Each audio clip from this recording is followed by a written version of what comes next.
Hello friends, in this video lecture I will discuss about ligation of desired fragment with vector and transferring the recombinant DNA into host।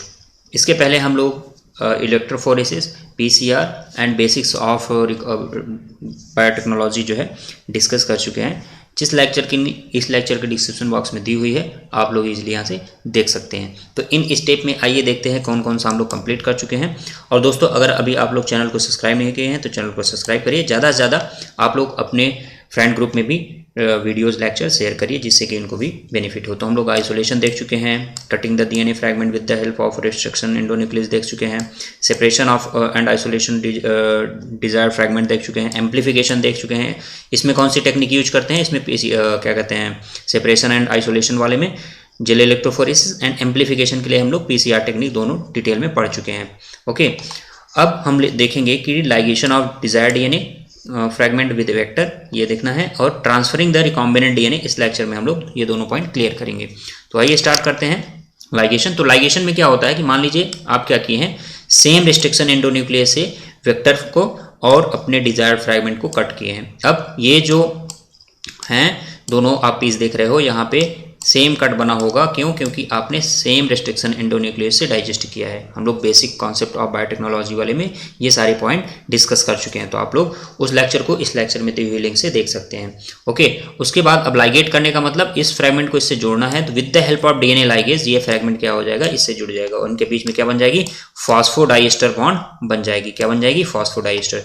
जैसे ही ये fragment हमारा Dzire fragment vector DNA के साथ जुड़ जाएगा, अब हम इसको क्या बोलेंगे, रिकॉम्बिनेंट DNA बोलेंगे। क्या बोलेंगे, रिकॉम्बिनेंट DNA। क्यों? क्योंकि आप देख रहे हैं यहाँ पे दो अलग अलग ऑर्गेनिज्म से या दो अलग अलग स्ट्रेन से, अगर बैक्टीरिया है तो अलग अलग स्ट्रेन से, स्पीसीज से क्या किया गया है, यहाँ पे DNA को लाइगेट किया गया है। ठीक है, ये दूसरे ऑर्गेनिज्म से लिया गया है। ये वेक्टर हमारे पास बैक्टीरिया का होगा या तो बैक्टीरियोफेज हो सकता है, कहीं भी हम लोग इसको क्या कर सकते हैं, यहाँ पे एडिंग की जा सकती है।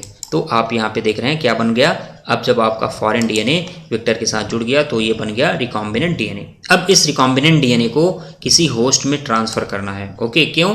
क्योंकि हमको क्या बनानी है, इस रिकॉम्बिनेंट DNA की कॉपी बनानी है। मतलब हमको अपने डिजायर, मेनली तो हमको क्या मतलब है, हमको अपने डिजायर फ्रैगमेंट से मतलब है, इसकी कॉपी बनानी है या इससे रिलेटेड प्रोडक्ट बनाना है।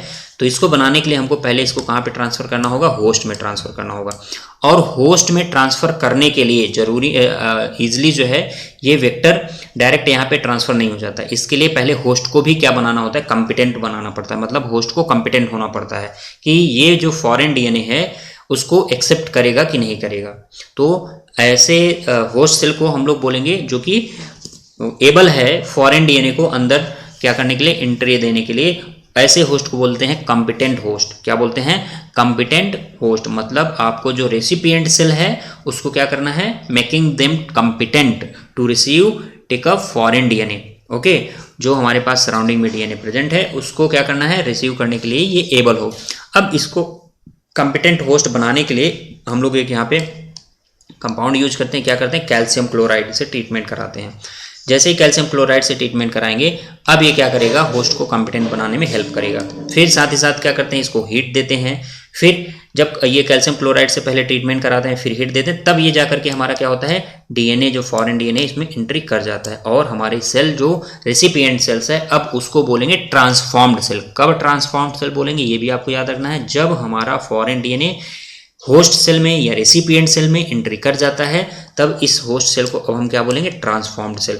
और जिस होस्ट, मान लीजिए आपके पास यहाँ पे मीडियम में दो बैक्टीरिया साथ में प्रेजेंट है, ये होस्ट इसमें तो एंट्री कर गया, लेकिन फॉरेन DNA इसमें एंट्री कर गया, वेक्टर वाला है, इसमें एंट्री नहीं किया, तो इसको हम लोग ट्रांसफॉर्म्ड सेल नहीं बोलेंगे। इसको हम ट्रांसफॉर्म्ड सेल नहीं बोलेंगे। क्यों नहीं बोलेंगे, क्योंकि यहाँ पे जो वेक्टर है ये एंट्री नहीं किया है और वेक्टर के पास क्या है, हमारा डिजायर DNA। तो ऐसे उसको क्या बोलेंगे हम लोग, रिकॉम्बिनेंट DNA। तो जिसमें रिकॉम्बिनेंट DNA एंट्री करता है उसको हम लोग बोलते हैं ट्रांसफॉर्म्ड सेल, जिसमें नहीं करता नॉन ट्रांसफॉर्म्ड सेल। तो अब इसको ट्रांसफॉर्म्ड और नॉन ट्रांसफॉर्म्ड कैसे हमको डिटेक्ट करना है, इसके लिए भी हम लोग अभी डिटेल में स्टडी करेंगे। अब देखिए यहाँ पे अभी तो आप लोग देख रहे हैं कि जो हमारा फॉरेन DNA है वो वेक्टर के साथ कहाँ एंट्री कर रहा है, होस्ट में एंट्री कर रहा है। क्या ऐसा पॉसिबिलिटी है कि हमारा जो फॉरेन DNA है डायरेक्ट होस्ट में एंट्री कर जाए? क्या ऐसी पॉसिबिलिटी है, क्या ऐसी कोई टेक्निक है कि जो हमारा फॉरेन डीएनए है हम इसको वेक्टर में ऐड ना करें, विदाउट वेक्टर के ही हम लोग डायरेक्ट इसको कहाँ एंट्री करा दें, इसकी सेल के अंदर साइटोप्लाज्म या न्यूक्लियस में एंट्री करा दें? क्या ऐसी कोई मेथड है? तो हाँ है, तो कुछ ऐसी मेथड हैं जो कि डायरेक्ट क्या करती हैं, यहाँ पे एंट्री कराती हैं किसकी, फॉरेन डीएनए की होस्ट में। ऐसी मेथड में कौन कौन से? Micro injection. माइक्रो इंजेक्शन में क्या होता है कि ये जो माइक्रो इंजेक्शन होती है हमारे पास, मान लीजिए कि एनिमल सेल है, ये फॉरेन डीएनए को डायरेक्ट कहाँ एंट्री करा देगी, इस न्यूक्लियस में एंट्री करा देगी। तो आप याद रखिएगा माइक्रो इंजेक्शन में क्या होता है, it is technique useful for direct entry of the foreign DNA into nucleus of animal cell. तो आपको याद रखना है nucleus of animal cell, cytoplasm नहीं। अगर आपको कोई दे दे कि साइटोप्लाज्म ऑफ एनिमल सेल, तब आपको वो जो स्टेटमेंट होगा वो गलत होगा। आपको क्या दिया होना चाहिए, न्यूक्लियस ऑफ एनिमल सेल में एंट्री कराता है माइक्रो इंजेक्शन के थ्रू, अगर हम लोग एंट्री कराते हैं तो।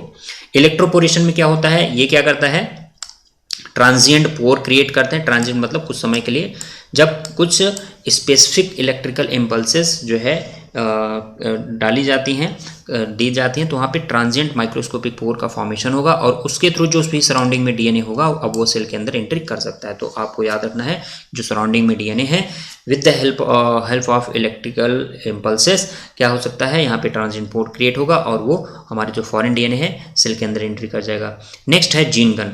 नॉर्मली गन में हम लोग देखते हैं क्या होता है कि हमारे पास गन है, उसमें बुलेट होती है, बुलेट के अंदर बारूद होता है जो कि क्या करता है, उसको हम लोग जैसे ही गन के अंदर डाल करके वो करते हैं, प्रेस करते हैं तो फायर करता है। अब यहाँ पे क्या होगा, सेम इसी तरीके से प्लांट सेल में क्या करने के लिए, एंट्री कराने के लिए फॉरेन डीएनए को क्या होता है, यहाँ पे दो हम लोग देखते हैं कंपोनेंट यूज कर रहे हैं, टंगस्टन एंड गोल्ड। क्या यूज कर रहे हैं, टंगस्टन और गोल्ड। ये किससे कोटेड होती हैं, फॉरेन डीएनए से कोटेड होती हैं। जब इसका यूज करते हैं तो सेम इसी तरीके से जीन गन होती है, तो इसमें हम लोग क्या करते हैं, इसमें ये कोटिंग होती है और गन के तरीके से ही सेल के अंदर एंट्री किया जा सकता है। इसको हम लोग जीन गन मेथड या बायोलिस्टिक मेथड भी बोलते हैं। तो जीन गन बायोलिस्टिक मेथड में क्या होता है, फॉरेन डीएनए किससे जो है टंगस्टन और गोल्ड पे कोटेड होता है और ये जो है सुटेबल प्लांट सेल में एंट्री करने के लिए यूजफुल मेथड है। तो आपको याद रखना है प्लांट सेल में जो सुटेबल मेथड है एंट्री कराने के लिए वो कौन सा है, जीन गन मेथड या बायोलिस्टिक मेथड। इसी तरीके से है केमिकल मेथड। तो केमिकल मेडिएटेड में क्या होगा कि जो हमारे पास फॉरेन डीएनए है वो सेल में एंट्री कराने के लिए कौन सा केमिकल रिस्पॉन्सिबल है, PEG। PEG का फुल फॉर्म होता है पॉलीथाइलिन ग्लाइकॉल।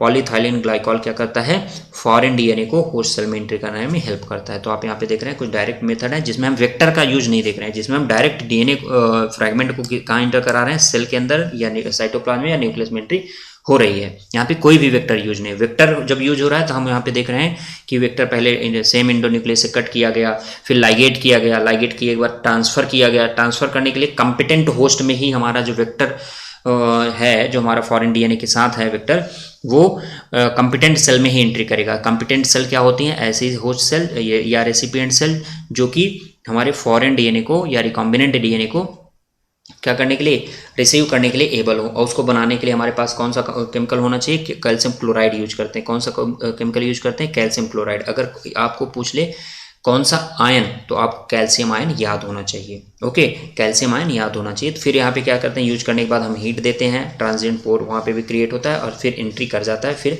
हम उस रेसिपिएंट सेल को कुछ कोल्ड करते हैं और उसके बाद हमारे पास क्या करते हैं, उसको कल्चर मीडियम में डाल देते हैं। किसके लिए, जिससे कि उसकी ज़्यादा से ज़्यादा कॉपी बन जाए।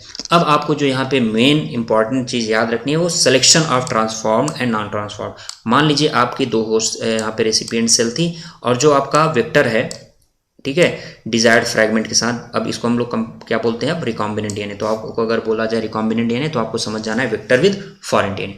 अब मान लीजिए ये इस होस्ट सेल में एंट्री कर गया, A और B दो होस्ट सेल हैं आपके पास, इसमें एंट्री कर गया। तो कैसे जो है आप पता लगाएंगे कि इसमें जो है एंट्री किया है, इसमें नहीं एंट्री किया है। तो यही जो है पता लगाने के लिए हम लोग क्या करते हैं, सिलेक्शन जो है करते हैं। तो सिलेक्शन के लिए हम लोग देखे थे, जब वेक्टर पढ़ रहे थे तो हम लोग देखे थे वेक्टर की कैरेक्टरिस्टिक्स में वहाँ पे सेलेक्टेबल मार्कर होने चाहिए, सेलेक्टेबल मार्कर जीन होने चाहिए।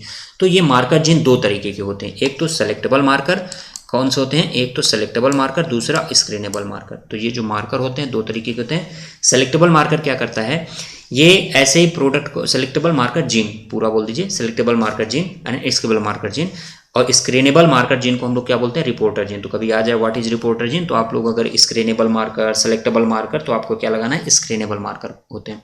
अब ये दोनों होते क्या हैं, अलग अलग इनको देखेंगे। सेलेक्टेबल मार्कर जीन जो होंगे ये ऐसे प्रोडक्ट को इनकोड करेंगे जो कि ट्रांसफॉर्म्ड सेल के सिलेक्शन में हेल्प करेगा। फॉर एग्जांपल जब हम लोग PBR322 वेक्टर पढ़ रहे थे तो वहाँ पे देखे थे कि 2 मार्कर होते हैं, आपको याद रखना है PBR322 में 2 मार्कर होते हैं, ampicillin resistant gene and tetracycline resistant gene. ये क्या करेंगे, अगर मान लीजिए मीडियम में हमने क्या रखा, बैक्टीरिया ग्रो कर रही है, मीडियम में हमने डाल दिया टेट्रासाइक्लिन, तो जिन होस्ट के अंदर या रेसिपिएंट सेल के अंदर जो प्लाज्मिड हो और उस प्लाज्मिड में टेट्रासाइक्लिन रेजिस्टेंट जीन है, मतलब टेट्रासाइक्लिन के अगेंस्ट वो क्या करेगा, प्रोडक्ट बनाएगा। अगर उसके पास ये जीन प्रेजेंट है तो डिग्रेड नहीं हुआ है या डीनेचर नहीं हुआ है तो ये क्या करेगा, टेट्रासाइक्लिन के अगेंस्ट रेजिस्टेंट प्रोडक्ट बनाएगा। सेम इसी तरीके से मान लीजिए एम्पीसिलिन रेजिस्टेंट जीन है और हमने मीडियम में क्या ले लिया, एम्पीसिलिन ले लिया। अब उसमें अगर जिस होस्ट के पास वेक्टर है और उस वेक्टर में एम्पीसिलिन रेजिस्टेंट वाला जीन है तो वो ये क्या करेगा, एम्पीसिलिन के अगेंस्ट प्रोडक्ट बनाएगा। अब हम देख रहे हैं कि हम क्या करते हैं, वेक्टर और अपने डिजायर्ड डीएनए को क्या करते हैं, मान लीजिए डिजायर्ड डीएनए है, ये वेक्टर है, सेम रिस्ट्रिक्शन एंजाइम से डाइजेस्ट कराते हैं। मान लीजिए हमने वेक्टर डाइजेशन के समय कौन सा रिस्ट्रिक्शन एंजाइम यूज किया है, BAM-H1। कौन सा यूज किया है, BAM-H1। BAM-H1 से डीएनए के फ्रेगमेंट को कट कराया, इसमें से सेपरेशन मेथड के थ्रू हमने अपना डिजायर्ड फ्रेगमेंट जो है सेपरेट किया।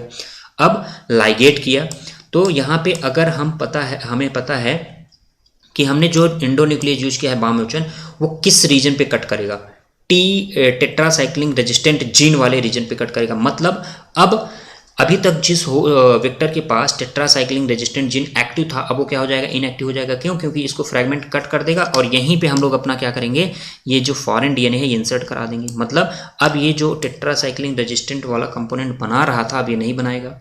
क्यों, क्योंकि ये क्या हो चुका है, ये इनएक्टिव हो चुका है, ये इसमें कुछ न कुछ फॉरेन हमारे पास डीएनए मिल चुका है, अब ये प्रॉपर प्रोडक्ट नहीं बनाएगा।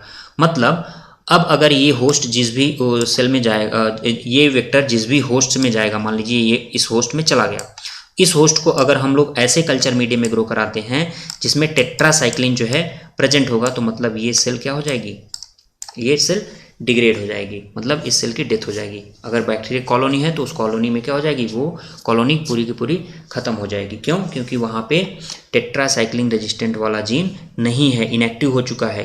क्यों, क्योंकि हमने BAM-H1 से कट कराया, हमको पता है कि BAM-H1 कहाँ कट करता है, टेट्रासाइक्लिन। अगर फॉर एग्जांपल हमने PUV1 से कराया होता तो कौन सा जीन जो है इनएक्टिव हो जाता, एम्पीसिलिन रेजिस्टेंट वाला जीन। मतलब अब अगर हमने मीडियम में एम्पीसिलिन ले रखा है तो एम्पीसिलिन मीडियम में बैक्टीरिया ग्रो नहीं करेगी, उसकी डेथ हो जाएगी। क्यों, क्योंकि एम्पीसिलिन रेजिस्टेंट वाला जीन इनएक्टिव हो चुका है। ओके, कैसे होता है आइए डायग्राम के थ्रू समझते हैं। देखिए यहाँ पे क्या है, डिजायर फ्रेगमेंट है, कट किया हमने, यहाँ पे इसको लाइगेट किया, लाइगेट करने के बाद इंसर्ट कराया। अब देखिए 3 बैक्टीरिया हैं, 3 में से 2 के पास तो हमारे पास जो डिजायर्ड या रिकॉम्बिनेंट डीएनए तो गए हैं, एक के पास नहीं गया। तो इसके सिलेक्शन कैसे हो, इसके लिए देखिए क्या होता है कि हम क्या करते हैं, पूरी बैक्टीरिया की मास्टर कॉपी तैयार कर लेते हैं, ठीक है, जिसमें हमारा रिकॉम्बिनेंट है और जिसमें रिकॉम्बिनेंट नहीं है सबकी। ओके, इसमें अभी मान लीजिए हमको नहीं पता कि किस में हमारा वेक्टर गया है किस में नहीं गया है। ओके, मास्टर कॉपी तैयार हो गई। अब मास्टर प्लेट बोलते किसके हैं, जो मेन हमारे पास कल्चर प्लेट होती है उसको मास्टर प्लेट बोलते हैं। उसको हम लोग क्या करते हैं, स्टेराइल वॉल्वेट प्लेट पे हम लोग उसको क्या करते हैं, उस बैक्टीरिया को ले लेते हैं। कैसे लेते हैं, इसको टच कराएंगे तो जो बैक्टीरियल कॉलोनी है यहाँ पे लग जाएंगी इस तरीके से। तो बैक्टीरियल कॉलोनी जब लग जाएंगी फिर इसको क्या करते हैं, इस जो कॉलोनी की इम्प्रिंट है जो हमने इस वॉल्वेट प्लेट पे ले रखा है, अब इसको हम लोग इंक्यूबेट करते हैं। इंक्यूबेट करेंगे तो 2 मास्टर प्लेट तैयार करेंगे। एक में मान लीजिए हमने एम्पीसिलिन नहीं डाला है और एक में हमने एम्पीसिलिन डाला है। अब इस जो वॉल्वेट प्लेट है हमने क्या किया, इसका इम्प्रिंट लेकर के 2 मास्टर प्लेट वो तैयार किया, पेटी प्लेट तैयार किया और उसमें हमने बैक्टीरिया कॉलोनी को ग्रो करने के लिए छोड़ दिया। और एक में हमने मीडियम उसके कल्चर मीडियम में क्या डाल दिया है, एम्पीसिलिन, और एक में नहीं डाला है। तो इसमें नहीं डाला है, इसमें डाला है। तो जिसमें नहीं डालेंगे उसमें सारी कॉलोनी ग्रो करेंगी और जिसमें डालेंगे उसमें वो कॉलोनी ग्रो नहीं करेंगी जो कि एम्पीसिलिन रेजिस्टेंट जीन जिसमें इनएक्टिव होगा। क्यों, क्योंकि वहाँ पे हमारा डिज़ायर्ड फ्रैगमेंट पहुंच चुका है। तो एम्पीसिलिन रेजिस्टेंट वाला जो रीजन है वो क्या हो चुका है, वो इनएक्टिव हो चुका है। एम्पिसिलिन रेजिस्टेंट वाला इनएक्टिव हो चुका है। मतलब अब अगर मीडियम में हमने एम्पिसिलिन डाला है तो वो बैक्टीरिया ग्रो नहीं करेगी जिनके पास क्या है, एम्पिसिलिन हमारा डिजायर्ड फ्रैगमेंट है। क्यों? क्योंकि वो उसी रीजन पे प्रेजेंट हैं जो कि एम्पिसिलिन। क्यों? क्योंकि हमने मान लिया कि हमने किससे कट कराया है, PUV1 से कट कराया है। PUV1 कहाँ कट करेगा, एम्पिसिलिन रेजिस्टेंट वाले पे कट करेगा। तो अब अगर एम्पिसिलिन रेजिस्टेंट वाले जो कट किया है जहाँ पे हमारा डिजायर फ्रैगमेंट है, वो कॉलोनी ग्रो नहीं करेगी। अब देखिए इन कितनी कॉलोनी थी टोटल, 5 कॉलोनी में से आप यहाँ पे काउंट कर लीजिए, 5 कॉलोनी में से 2 कॉलोनी ग्रो नहीं कर रही हैं, 2 यहाँ वाली कॉलोनी ग्रो नहीं कर रही हैं। अब आप इसको क्या करोगे, इस प्लेट को मास्टर प्लेट से मैच कराओगे। क्या करोगे, इस प्लेट को मास्टर प्लेट से मैच कराओगे। तो मास्टर प्लेट से मैच कराने पे आपको पता चल गया कि ये दोनों जो कॉलोनी हैं इनमें हमारा क्या है, रिकॉम्बिनेंट DNA है। तो फिर अब यहाँ से क्या करोगे, या तो इसी तरीके से और भी प्लेट होंगी, उन प्लेट में से क्या करोगे, ये जो कॉलोनी होंगी इन कॉलोनी को आप बाहर निकाल लोगे और उनको अब कल्चर कराओगे। इन तीनों को नहीं कराओगे। क्यों नहीं कराओगे, क्योंकि इनकी ज़रूरत नहीं है। हमारा जो मेन जीन है, जो फॉरेन DNA है, कहाँ पे प्रेजेंट है, इन दोनों कॉलोनी में प्रेजेंट। इसीलिए हम लोग मास्टर कॉपी देखिए नहीं डिस्टर्ब करते। डायरेक्टली हम लोग मास्टर कॉपी में अगर अपना एक्सपेरिमेंट लगा देंगे, वहाँ पे एम्पिसिलिन डाल देंगे, तो हमारे पास सारी कॉलोनी क्या हो जाएंगी, डिस्ट्रॉय हो जाएंगी ना। तो हमको क्या चाहिए, हमको अपनी कॉलोनी भी चाहिए। अभी एक्सपेरिमेंट मेन स्टार्ट नहीं हुआ है। अब इस कॉलोनी को ग्रो कराओगे, मतलब इस कॉलोनी की कल्चरिंग करोगे। कल्चरिंग करने के बाद ये कॉलोनी ज़्यादा बन जाएंगी और इनसे आप या तो जीन निकाल सकते हो या तो जीन प्रोडक्ट निकाल सकते हो, जो हम लोग एक्सट्रैक्शन वाले प्रोसेस में पढ़ेंगे वहाँ पे। तो आपने देखा अभी कि किस तरीके से सिलेक्शन हम लोग करते हैं। तो सिलेक्शन करने के लिए फिर से मैं रिपीट कर रहा हूँ एक बार कि आप लोग के पास क्या होता है, सेलेक्टेबल मार्कर होते हैं। वो क्या करते हैं, किसी प्रोडक्ट को कोड करेंगे। तो एग्जांपल के लिए हमने एम्पिसिलिन रेजिस्टेंट जीन लिया, मतलब ये एम्पिसिलिन जो हमारे पास एंटीबायोटिक है उसके अगेंस्ट प्रोडक्ट बनाएंगे, मतलब उन मीडियम में ग्रो करेंगे जहाँ पे एम्पिसिलिन या टेट्रासाइक्लिन प्रेजेंट होगा। बट जब हमारा डिजायर्ड DNA फ्रैगमेंट इन रीजन में आ जाएगा, तो जिस रीजन में जाएगा उस रीजन में अगर हम लोग एम्पिसिलिन के रीजन में जाएगा तो एम्पिसिलिन डालने पर बैक्टीरिया जो है डेथ हो जाएगी, और टेट्रासाइक्लिन रीजन में गया होगा तो टेट्रासाइक्लिन डालने पर डेथ हो जाएगी। और हमको पता चल जाएगा कौन सी मैचिंग के बाद हमको पता चल जाएगा कौन सी कॉलोनी जो है वो रिकॉम्बिनेंट DNA के साथ में है, कौन सी नहीं है। अब स्क्रीनेबल मार्कर पे आते हैं। स्क्रीनेबल मार्कर भी कुछ ऐसा ही करता है, बट यहाँ पे जैसे हमने देखा कि टेट्रासाइक्लिन क्या कर रहा है, टेट्रासाइक्लिन रेजिस्टेंट जीन वो प्रोडक्ट ऐसा बना रहा है जो कि एंटीबायोटिक के अगेंस्ट वर्क कर रहा है। लेकिन यहाँ ऐसा नहीं होता। यहाँ पे क्या होता है कि ये मान लीजिए LAC-Z जीन है, ओके, ये क्या है, रिपोर्टर जीन है, रिपोर्टर जीन की तरह काम कर रहा है। ये क्या करेगा, ऐसे क्या कहते हैं, एंजाइम की सिंथेसिस करेगा, और वो एंजाइम क्या होगा, वो एंजाइम किसी सबस्ट्रेट को ब्रेक डाउन करेगा।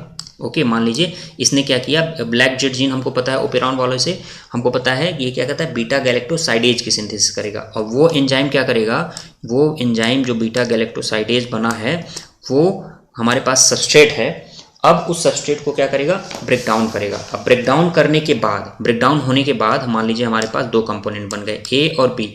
ए कंपोनेंट का कोई काम नहीं है, बी कंपोनेंट क्या करेगा, बी कंपोनेंट का फिर से क्या हो जाए, डाइमेराइजेशन हो जाए और उसका ऑक्सीडेशन हो जाए। और डाइमेराइजेशन और ऑक्सीडेशन होने के बाद ये क्या करे, ये कलर प्रोवाइड करे हमको। क्या प्रोवाइड करे, कलर प्रोवाइड करे। कब, जब ये LAC-Z जीन प्रेजेंट है। बट मान लीजिए हमने किससे डाइजेशन करा दिया, BAM-H1 से डाइजेशन कराया है। अपना क्या कराया, अपना डिजायर फ्रैगमेंट लिया, उसमें उसको BAM-H1 से कट कराया, और ये मान लीजिए PUC19 हम लोग वेक्टर की तरह, ये जो प्लाज्मिड है इसको हम लोग वेक्टर की तरह यूज कर रहे हैं, और इसमें भी क्या कराएंगे, BAM-H1 से कट कराएंगे। तो ये कहाँ कट करेगा, LAC-Z वाले रीजन पे कट करेगा। तो जो अभी नॉर्मल कंडीशन में ये एंजाइम की सिंथेसिस कर रहा था LAC-Z रीजन वाला जीन, तो अब क्या करेगा, ये एंजाइम सिंथेसिस नहीं करेगा। जब ये एंजाइम सिंथेसिस नहीं करेगा तो ये सबस्ट्रेट का ब्रेकडाउन नहीं होगा। सबस्ट्रेट का ब्रेकडाउन होगा तो हमको क्या होगा, कलर प्रोडक्ट मिलेगा, क्या नहीं मिलेगा, मतलब व्हाइट कॉलोनी मिलेगी।